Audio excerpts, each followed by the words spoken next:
क्या हो गया है? क्यों खून के रिश्ते पानी बनते जा रहे हैं? 15 साल की नाबालिग लड़की ने रची साजिश, मां को मारने का बनाया प्लान। आइए जानें किस तरह। आगरा के रहने वाले उदित बजाज पत्नी और बेटी के साथ खुशहाल जिंदगी जी रहे हैं। उनकी शूज़ फैक्ट्री है, अच्छा खासा कारोबार है। बेटी एक नामी गिरामी स्कूल में पढ़ती है। मां अंजलि बजाज हाउसवाइफ है, वो घर परिवार को देखती हैं। कहने का मतलब कि कुल मिलाकर हैप्पी फैमिली है। हुआ यूं कि 7 जून दोपहर का समय बेटी किसी काम से घर से बाहर जाती है, या यूं कह लीजिए कि शॉपिंग के लिए या सहेली के घर। कारण कुछ भी हो सकता है, लेकिन लड़की बाहर गई और शाम होने को आई तो माँ को चिंता सताने लगी। थोड़ा और वक्त बीता तो अंजलि बजाज यानी लड़की की माँ गाड़ी लेकर निकल पड़ती हैं लड़की की खोज में। कुछ दूरी तय करने के बाद अंजलि के मोबाइल पर बेटी का मैसेज आता है कि माँ, मैं महादेव के मंदिर में हूँ, आप मुझे वहाँ से ले जाओ। माँ कहती है ठीक है। पिता के पास भी मैसेज जाता है, वो भी निकल पड़ते हैं उसी मंदिर की तरफ। लेकिन लड़की पिता को कॉल करके दूसरी जगह बुलाती है तो पिता उसके कहे अनुसार वहाँ पहुँचते हैं। लेकिन लड़की दोनों ही जगह नहीं मिलती। लेकिन फिर से लड़की पापा को कहती है कि मैं लिफ्ट लेकर घर आ गई हूँ, आप लोग घर आ जाओ। अब पिता फिर से मुड़ते हैं घर की तरफ, लेकिन पहले वो मंदिर का रुख करते हैं कि पत्नी को साथ लेकर चलें, क्योंकि वो वहीं पर इंतज़ार कर रही थी। लेकिन वहाँ जाने पर उन्हें अंजलि कहीं दिखाई नहीं देती। उसकी गाड़ी वहीं पर खड़ी मिली। थोड़ी देर इधर उधर खोजबीन करने के बाद भी अंजलि का कहीं कोई अता पता नहीं मिलता। शाम का अंधेरा बढ़ता जा रहा है, पत्नी का कुछ पता नहीं चल रहा। उदित बजाज आखिरकार पुलिस का सहारा लेते हैं, रिपोर्ट दर्ज करवाते हैं, अपनी सारी आप बीती सुनाते हैं। पुलिस भी आनन फानन में एक्शन में आ जाती है। आती भी क्यों ना, आखिर अच्छी खासी पैसे वाली पार्टी थे बजाज साहब। अगले दिन पुलिस को उसी महादेव के मंदिर से कुछ दूरी पर एक जंगल के पास एक लाश मिलती है, जो कि एक महिला की होती है। पुलिस को तो कहीं ना कहीं शक हो गया था कि हो ना हो ये अंजलि बजाज ही है, लेकिन उन्होंने शिनाख्त के लिए उदित बजाज को बुलवाया। उदित बजाज ने जब बॉडी को देखा तो वह फूट फूट कर रोने लगे। कल तक जो पत्नी उनके साथ थी, आज वो लाश में बदल चुकी थी। वो भी बुरी तरह से चाकुओं से गोदा गया था, गला काटा गया था। अब पुलिस को तलाश है हत्यारे की, तो तीनों के मोबाइल की डिटेल निकाली जाती है। मोबाइल से पता चलता है कि आखिरी कॉल या मैसेज माँ के फ़ोन पर बेटी के ही थे। पुलिस बेटी से पूछताछ करती है तो वो बड़ी सफाई और मासूमियत से जवाब देती है कि हाँ, मैं बाहर गई थी, मैंने ही मम्मी को बुलाया था मंदिर में। वो नहीं पहुँची तो मैंने पापा को बुलाया, वो भी नहीं आए तो मैं लिफ्ट लेकर घर आ गई। बात पुलिस के गले नहीं उतरी तो उन्होंने और फ़ोन को खंगालना शुरू किया, तो उन्हें एक लड़के के साथ उसका यानी लड़की का फ़ोटो गैलरी में मिला। दोनों बाइक पर थे। लड़की से पूछा कि कौन है ये लड़का, तो उसने बताया कि कॉमन फ्रेंड है। अब पुलिस वाले तो कड़ियाँ जोड़ते हैं, उन्हें तलाश है हत्यारे की, उनका शक करना भी जायज़ है।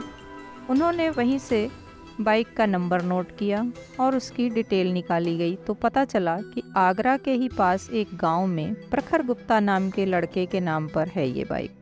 अब बिना कोई देरी किए पुलिस प्रखर के घर पहुंच जाती है। वहां पर उन्हें उसकी माँ और उसका भाई मिलते हैं। माँ बताती है कि वो 3 दिन पहले केदारनाथ की यात्रा पर गया है, लेकिन उसके मोबाइल की लोकेशन के हिसाब से वह आगरा में ही था। तो पुलिस का शक और बढ़ गया। 2-3 टीमें बनाकर उसे ढूंढने का काम शुरू कर दिया। आखिरकार वो पकड़ा गया और पुलिस ने उससे पूछताछ शुरू की, लेकिन वो इतना शातिर कि कुछ भी मानने को तैयार नहीं। बार बार यही बोलता रहा कि साहब, मैं एक गरीब परिवार से हूँ, आप मुझे क्यों परेशान कर रहे हो, मेरा इस केस से कोई लेना देना नहीं है।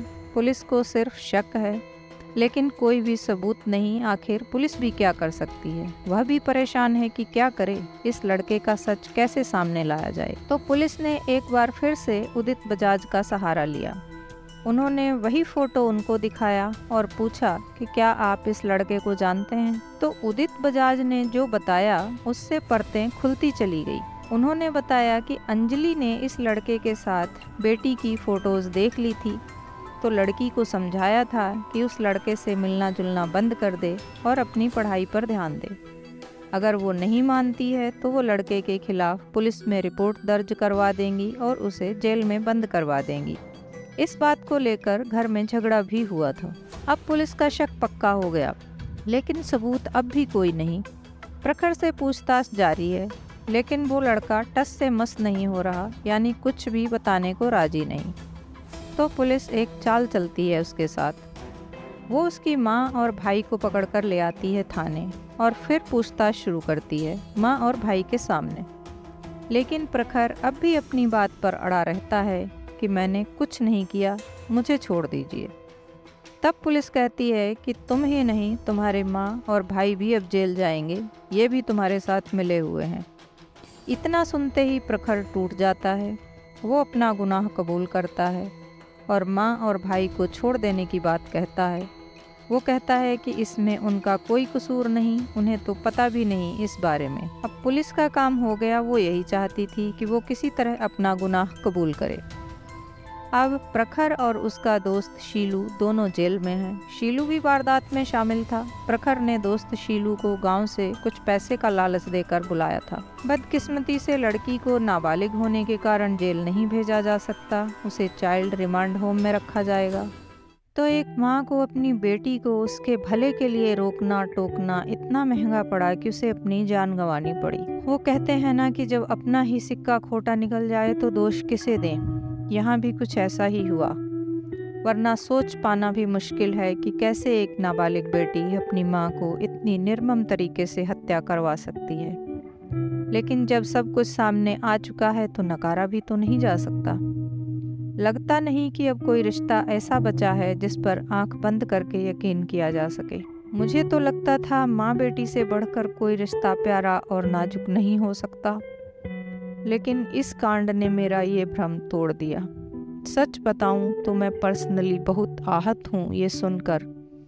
मैं विश्वास नहीं कर पा रही कि कैसे कोई एक बच्ची अपनी माँ के साथ ऐसा कर सकती है। क्या माँ को सिर्फ पैदा करने का हक है, उसे गलत काम से रोकने का नहीं? शुक्रिया दोस्तों अंत तक बने रहने के लिए। अगर आप इस तरह की जानकारी और भी चाहते हैं तो चैनल को सब्सक्राइब कर बेल आइकन प्रेस कर लें ताकि आने वाली वीडियो का नोटिफिकेशन आपको मिल सके। तब तक खुश रहें, खुशियाँ बांटें, अपनों का साथ और प्यार आपको हमेशा मिलता रहे। Thanks for watching.